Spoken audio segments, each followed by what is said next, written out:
ओम शांति। आज है 10 अगस्त 2021 और आज के साकार मधुर महावाक्य हैं।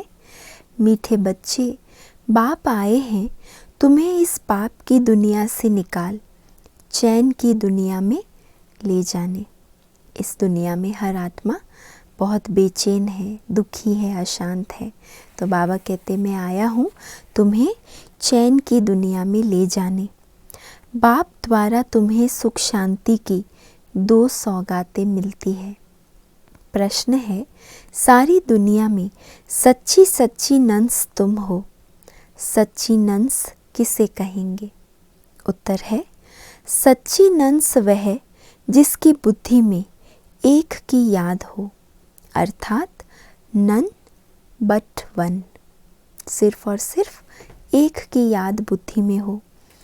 वे अपने को भल नंस कहलाती हैं, लेकिन उनकी बुद्धि में सिर्फ एक क्राइस्ट की याद नहीं रहती। जो क्रिश्चियन धर्म में नंस हैं, बाबा कहते वो सिर्फ एक क्राइस्ट को तो याद नहीं करती, क्राइस्ट को भी गॉड का बच्चा कहेंगे।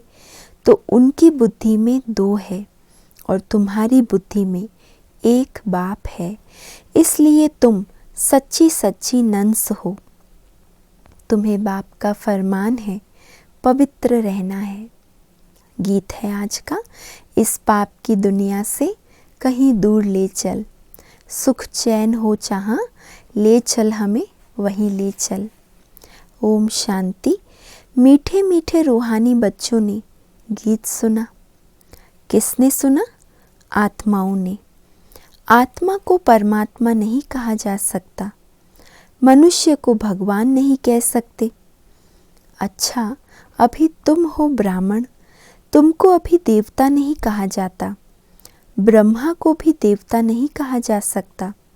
भल कहते हैं ब्रह्मा देवताय नमः, विष्णु देवताय नमः, परंतु ब्रह्मा और विष्णु में तो बहुत फर्क है। विष्णु को देवता कहा जाता है, ब्रह्मा को देवता नहीं कह सकते। क्यों? क्योंकि वो है ब्राह्मणों का बाप। ब्राह्मणों को देवता नहीं कहा जा सकता। अब यह बातें कोई मनुष्य को नहीं समझा सकते, भगवान ही समझाते हैं। मनुष्य तो अंधश्रद्धा में जो आता है सो बोल देते हैं। अभी तुम बच्चे समझते हो, रूहानी बाप हम बच्चों को पढ़ा रहे हैं। अपने को आत्मा समझना चाहिए। अहम आत्मा ये शरीर लेती है। अहम आत्मा ने 84 जन्म लिए हैं। जैसे जैसे कर्म करते हैं वैसे शरीर मिलता है। शरीर से आत्मा अलग हो जाती है तो फिर शरीर से प्यार नहीं रहता, आत्मा से प्यार रहता है। आत्मा में भी प्यार तब है जबकि आत्मा शरीर में है। पितरों को मनुष्य बुलाते हैं, शरीर तो उनका खत्म हो गया, फिर भी उनकी आत्मा को याद करते हैं, इसीलिए ब्राह्मण में बुलाते हैं। कहते हैं फलाने की आत्मा आओ, ये भोजन आकर खाओ। गोया आत्मा में मोह रहता है, परंतु पहले शरीर में मोह था, वह शरीर याद आता था। ऐसे नहीं समझते कि हम आत्मा को बुलाते हैं, आत्मा ही सब कुछ करती है। आत्मा में अच्छे व बुरे संस्कार रहते हैं। पहले पहले है देह अभिमान, फिर उसके बाद और विकार आते हैं। सबको मिलाकर कहा जाता है विकारी। जिसमें यह विकार नहीं है उनको कहा जाता है निर्विकारी। ये तो समझते हो, बरोबर भारत में जब देवी देवता थे तो उनमें दैवी गुण थे। इन लक्ष्मी नारायण का है ही देवी देवता धर्म।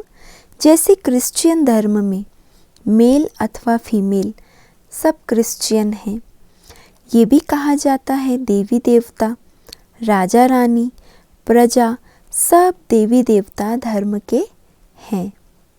यह बहुत ऊंच सुख देने वाला धर्म है। बच्चों ने गीत भी सुना। यह आत्मा ने कहा कि बाबा ऐसी जगह ले चलो जहाँ मुझे चैन और शांति हो। आत्मा पुकारती है ना अपने पिता को, सुख चैन जहाँ हो वहाँ ले चलो। वह तो है सुखधाम और शांति धाम, यहाँ बड़े बेचैन है ना, अंदर में बहुत बेचैनी है, शांति नहीं, संतुष्टता नहीं, धैर्यता नहीं। तो बाबा कहते बड़े बेचैन हैं। सतयुग में बेचैनी होती नहीं। आत्मा जानती है बाबा बिगर कोई चैन की दुनिया में ले जा नहीं सकते हैं। बाप कहते हैं मुक्ति और जीवन मुक्ति ये दो सौगातें मैं कल्प कल्प लाता हूँ, परंतु तुम भूल जाते हो। ड्रामा में भूलना ही है, सब भूल जाएं तब तो मैं आऊँ। अभी तुम ब्राह्मण बने हो, तुमको निश्चय है हमने 84 जन्म लिए हैं। जो पूरा ज्ञान नहीं उठाएंगे वह पहले नई दुनिया में भी नहीं आएंगे, त्रेता व त्रेता के अंत में आ जाएंगे। सारा मदार है पुरुषार्थ पर। सतयुग में सुख था, इन लक्ष्मी नारायण का राज्य था। अच्छा, इनके अगले जन्म में यह कौन थे किसको भी पता नहीं। अगले जन्म में ये ब्राह्मण थे, उससे पहले शूद्र थे। वर्णों पर तुम अच्छी रीति समझा सकते हो। अभी तुम समझते हो हम 21 जन्म के लिए चैन पाएंगे। बाबा हमको वह रास्ता बता रहे हैं। हम अभी पतित हैं, इसीलिए बेचैन हैं, दुखी हैं। जहाँ चैन हो उनको सुख शांति कहेंगे। तो अब तुम बच्चों की बुद्धि में आदि मध्य अंत का ज्ञान है, समझते हो बरोबर सतयुग में भारत कितना सुखी था, दुख अथवा बेचैनी का नाम नहीं था। अभी तुम पुरुषार्थ कर रहे हो स्वर्ग में जाने लिए। अभी तुम बने हो ईश्वरीय संप्रदाय के, और वह है आसुरी संप्रदाय के। कहते हैं ना पाप आत्मा, आत्माएं अनेक है, परमात्मा एक है। सब ब्रदर्स हैं, सब परमात्मा हो नहीं सकते। इतनी छोटी सी बात भी मनुष्यों की बुद्धि में नहीं है। बाबा ने समझाया है ये सारी दुनिया बड़ा बेहद का टापू है। वह छोटे छोटे टापू होते हैं। इस बेहद टापू पर रावण का राज्य है। इस समय इस बेहद विश्व पर रावण का राज्य है। इन बातों को मनुष्य नहीं समझते, वह तो सिर्फ कहानियाँ सुनाते रहते हैं। कहानी को ज्ञान नहीं कहा जाता है, उससे मनुष्य सद्गति को पा नहीं सकते। ज्ञान से सद्गति मिलती है। ज्ञान देने वाला है एक बाप, दूसरा न कोई। भक्तों की भगवान ही आकर रक्षा करते हैं। मनुष्य की रक्षा नहीं कर सकते। शिव बाबा सभी बच्चों को वर्षा देते हैं। वह बाप भी है, शिक्षक भी है, सतगुरु भी है, वकील बैरिस्टर भी है। क्यों बाबा को वकील और बैरिस्टर क्यों कहेंगे? क्योंकि जम घटों की सजा से छुड़ाने वाला है। सतयुग में कोई भी जेल में नहीं जाएंगे, बाप सबको जेल से छुड़ाते हैं। आत्मा जो रावण की जेल में बंद है, आत्मा रूपी सीता जो कैद है, उसको छुड़ा देते हैं बाबा। बच्चों की सर्वश्रेष्ठ सब मनोकामनाएं पूरी होती है। रावण द्वारा अशुद्ध मनोकामनाएं पूरी होती है, बाप द्वारा शुद्ध कामनाएं पूरी होती है। शुद्ध कामनाएं पूरी होने से तुम सदा सुखी बन जाते हो। अशुद्ध कामना है पतित विकारी बनना। पावन रहने वाले को ब्रह्मचारी कहा जाता है। तुमको भी पवित्र रहना है, पवित्र बन और पवित्र दुनिया का मालिक बनना है। पतित से पावन एक बाप ही बनाते हैं। साधु संत आदि तो विकार से पैदा होते हैं। देवताओं के लिए ऐसे थोड़े ही कहेंगे, वहाँ विकार होते ही नहीं। वह है ही पावन दुनिया। लक्ष्मी नारायण संपूर्ण निर्विकारी थे। भारत पवित्र था, ये अभी तुम समझते हो। सतयुग में प्योरिटी थी तो पीस प्रॉस्पेरिटी भी थी, सब सुखी थे। रावण राज्य जब से शुरू हुआ तो गिरते आए हैं, अभी तो कोई काम के नहीं रहे। बाबा कहते कहाँ तो देवी देवता धर्म, हाँ, सर्व धर्मों में उत्तम ते उत्तम थे। जीवन, धारणाएं, कर्म, संकल्प, बोल सब श्रेष्ठतम था, और अभी कोई काम के नहीं रहे। एकदम कौड़ी मिसल बन गए हैं, अब फिर हीरे मिसल बाप द्वारा बनते हैं। भारत जब सतयुग था तो हीरे जैसा था, अब तो कौड़ी मिसल भी नहीं है। अपने धर्म का ही किसको पता नहीं पड़ता है। पाप करते रहते हैं, वहाँ तो पाप का नाम नहीं। तुम देवी देवता धर्म के नामी ग्रामी हो। देवताओं के ढेर चित्र हैं, और धर्मों में देखेंगे एक ही चित्र रहता है। क्रिश्चियन के पास एक ही क्राइस्ट का चित्र होगा, बौद्धियों के पास एक ही बुद्ध का। क्रिश्चियन क्राइस्ट को ही याद करते हैं, उनको नन्स कहा जाता है। नन्स माना सिवाय एक क्राइस्ट के और कोई नहीं, इसलिए कहते हैं नन बट क्राइस्ट, ब्रह्मचारी रहते हैं। तुम भी नन्स हो। तुम अपने को गृहस्थ व्यवहार में रहते नन्स बनती हो, एक ही बाप को याद करती हो। नन बट वन, एक शिव बाबा, दूसरा ना कोई। उन्हों की बुद्धि में फिर भी दो आ जाते हैं। क्राइस्ट के लिए भी समझेंगे वह गॉड का बच्चा है, तो परमात्मा के साथ क्राइस्ट की भी याद रहती है ना, तो दो की याद है। लेकिन बाबा कहते हैं आप बच्चे सच्चे सच्चे नन्स हो, क्योंकि आपका नन बट वन, सिर्फ और सिर्फ एक याद रहे। परंतु उनको गॉड की नॉलेज नहीं। तुम बच्चों को नॉलेज है।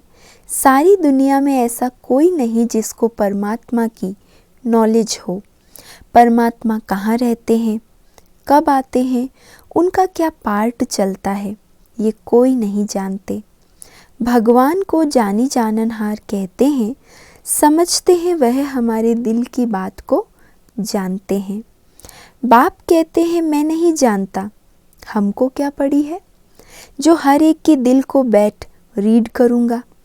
हम आए ही हैं पतितों को पावन बनाने। बाबा कहते मेरा धंधा है पतितों को पावन बनाना, बाकी एक एक के दिल को बैठ में जानने का धंधा नहीं करता हूँ। अगर कोई पवित्र नहीं रहते हैं, झूठ बोलते हैं, तो नुकसान अपने को पहुँचाएंगे। गाया हुआ है देवताओं की सभा में असुर जाकर बैठते थे, वहाँ अमृत बांटा जाता था। कोई विकार में जाकर फिर छिपकर आए बैठते तो वह असुर हुए ना। आप ही अपना पद भ्रष्ट कर देंगे। हर एक को अपना पुरुषार्थ करना है, नहीं तो अपनी ही सत्यानाश करते हैं। बहुत ऐसे हैं जो छिपकर बैठ जाते हैं। बाबा केंद्र सभा में बहुत ऐसे हैं जो विकारों में भी जाते हैं और फिर छिपकर बैठ जाते हैं। कहते हैं हम विकार में थोड़े ही जाते, परंतु विकार में जाते रहते हैं। ये गोया अपने को ढकते हैं, अपनी ही सत्यानाश करते हैं। परम पिता परमात्मा जिसका राइट हैंड धर्मराज है, उनके आगे झूठ बोलते हैं तो खुद ही दंड के भागी बन पड़ते हैं। बहुत सेंटर्स में भी ऐसे होते हैं। बाबा जब पहली बार दिल्ली में गया था तो रोज़ एक आता था और विकार में जाता रहता था। पूछा जाता था जबकि पवित्र नहीं रहते हो तो क्यों आते हो? कहता था आऊँगा नहीं तो निर्विकारी कैसे बनूँगा। पवित्रता अच्छी लगती है परंतु रह भी नहीं सकता हूँ, आखिरी तो सुधर जाऊँगा। ऐसा सोचकर आते थे कि अगर नहीं आएंगे तो निर्विकारी कैसे बनेंगे, नहीं आऊँगा तो बेड़ा गर्क हो जाएगा और कोई रास्ता ही नहीं है, इसीलिए हमको यहाँ आना पड़ता है। बाप समझाते हैं तुम वायुमंडल खराब करते हो, कहाँ तक ऐसे आते रहेंगे। आते भी रहें और पवित्रता की धारणा भी नहीं, तो बाबा कहते हैं ऐसे तो वायुमंडल खराब करते रहेंगे। पावन जो बनते हैं उनको पतित से जैसे घृणा आती है। कहते हैं बाबा इनके हाथ का खाना भी अच्छा नहीं लगता। बाबा ने युक्ति भी बताई है, खान पान की खिटपिट होती है, ऐसे तो नहीं नौकरी छोड़ देंगे, फिर युक्ति से चलाना होता है। कोई को समझाओ तो बिगड़ पड़ते हैं। पवित्र कैसे रहेंगे ये तो कब सुना ही नहीं, कहीं किसी शास्त्र में किसी सत्संग में तो सुना नहीं है। सन्यासी भी रह नहीं सकते, जब घर बार छोड़ जाते हैं तब पवित्र रह सकते हैं। परंतु यह किसको पता नहीं कि यहाँ पतित पावन परमपिता परमात्मा पढ़ाते हैं। किसी मनुष्य आत्मा का ज्ञान या उसकी शक्ति नहीं, लेकिन पतित पावन सर्वशक्तिवान खुद पढ़ाते हैं। नहीं मानते हैं इसीलिए विरोध करते हैं। शिव बाबा ब्रह्मा तन में आते हैं, कोई शास्त्र दिखाओ, ऐसे ऐसे प्रश्न पूछते हैं। ये तो गीता में लिखा हुआ है, मैं साधारण बूढ़े तन में आता हूँ, वह अपने जन्मों को नहीं जानते, ये तो लिखा हुआ है। फिर तुम कैसे कहते हो कि परमात्मा कैसे मनुष्य तन में आएंगे? पतित तन में ही आकर रास्ता बताएंगे ना। आगे भी आए थे और कहा था माम एकम याद करो। वही परम धाम में रहते हैं और कहते हैं माम एकम याद करो।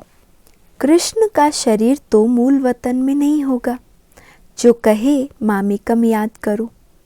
एक परम पिता परमात्मा ही साधारण तन में प्रवेश कर तुम बच्चों को कहते हैं माम एकम याद करो। क्योंकि श्री कृष्ण की दुनिया में हमें याद करने की दरकार नहीं।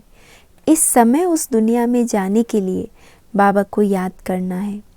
तो इस योग अग्नि से तुम्हारे पाप कट जाएंगे, इसीलिए ही मुझे पतित पावन कहते हैं।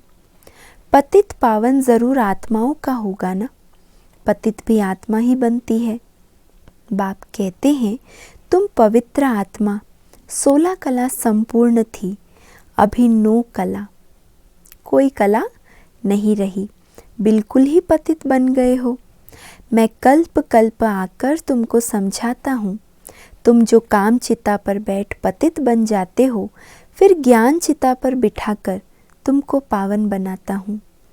भारत में पवित्र प्रवृत्ति मार्ग था, अभी अपवित्र प्रवृत्ति मार्ग है, किसको भी चैन नहीं।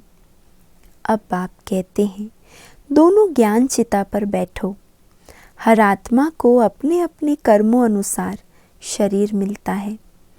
ऐसे नहीं कि दूसरे जन्म में वही पति पत्नी आपस में मिलेंगे, नहीं, इतनी रेस कर ना सके। ये तो पढ़ाई की बात है ना। अज्ञान काल में हो सकता है, आपस में बहुत प्रेम है तो उनकी मनोकामनाएं पूरी हो सकती है। वह तो है पतित विकारी मार्ग।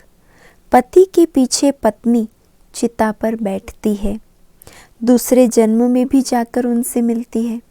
जिस कामना से शरीर छोड़ते हैं तो फिर अगले जन्म में भी उनसे मुलाकात होती है, परंतु दूसरे जन्म में उनको थोड़ी ही मालूम पड़ेगा। तुम भी बाबा के साथ ज्ञान चिता पर चढ़ते हो। हमें कौन सी चिता पर चढ़ना है? ज्ञान चिता पर। ये छीछी शरीर छोड़ चले जाएंगे। तुमको यह अभी मालूम है, उनको तो नहीं रहता कि हम आगे जन्म में ऐसे साथी थे। तुमको भी बाद में वहाँ यह बातें याद नहीं रहेगी। अभी तुम्हारी बुद्धि में एम ऑब्जेक्ट है।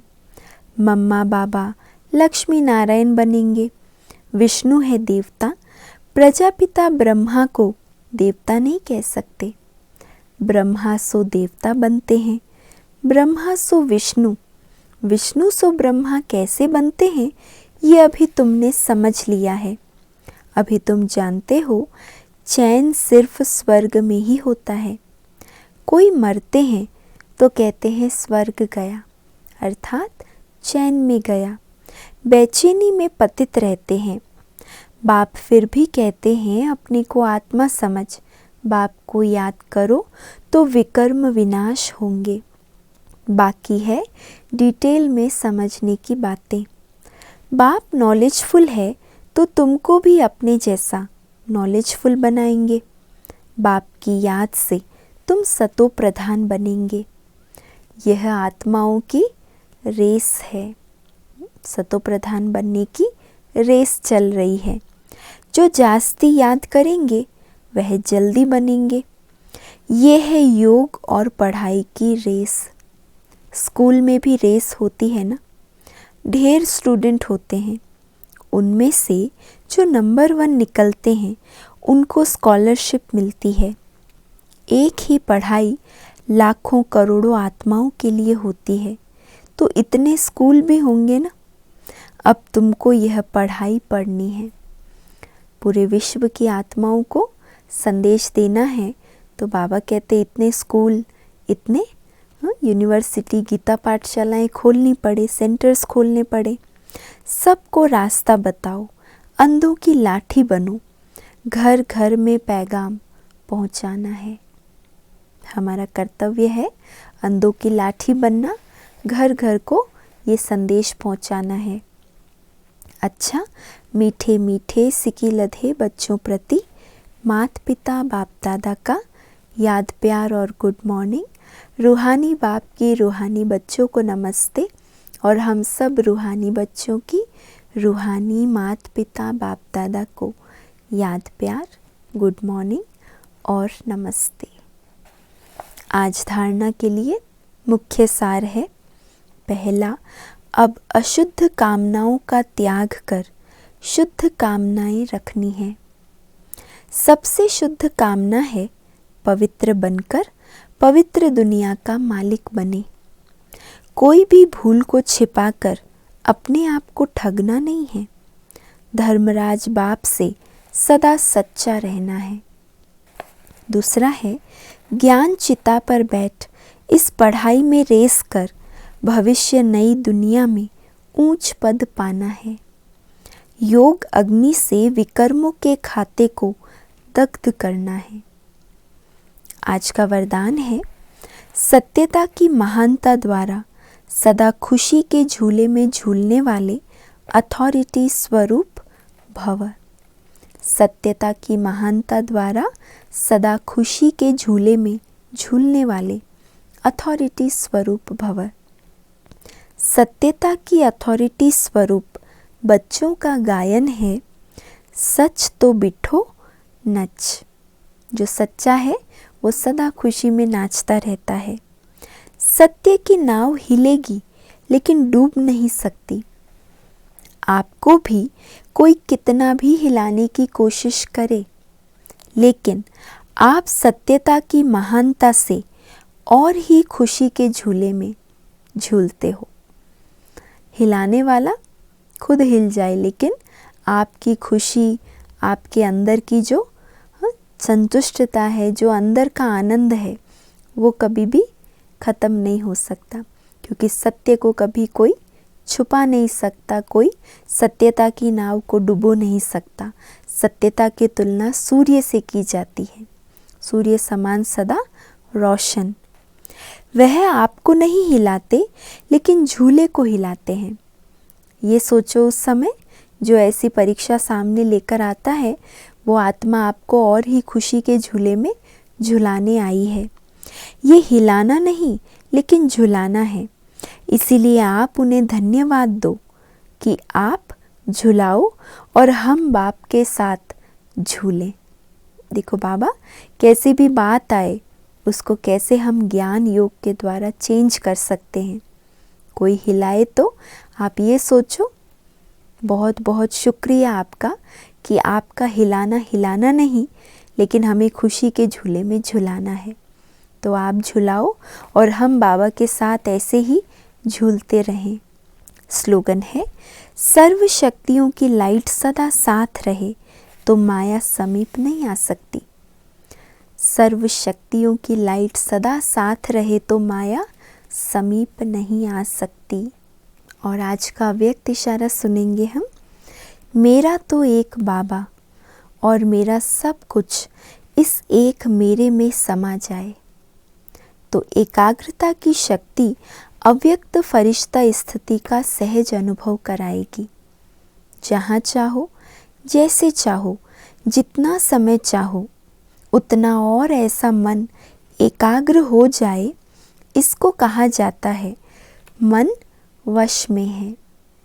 इस एकाग्रता की शक्ति से स्वतः ही एक रस फरिश्ता स्वरूप की अनुभूति होती है। अच्छा, ओम शांति।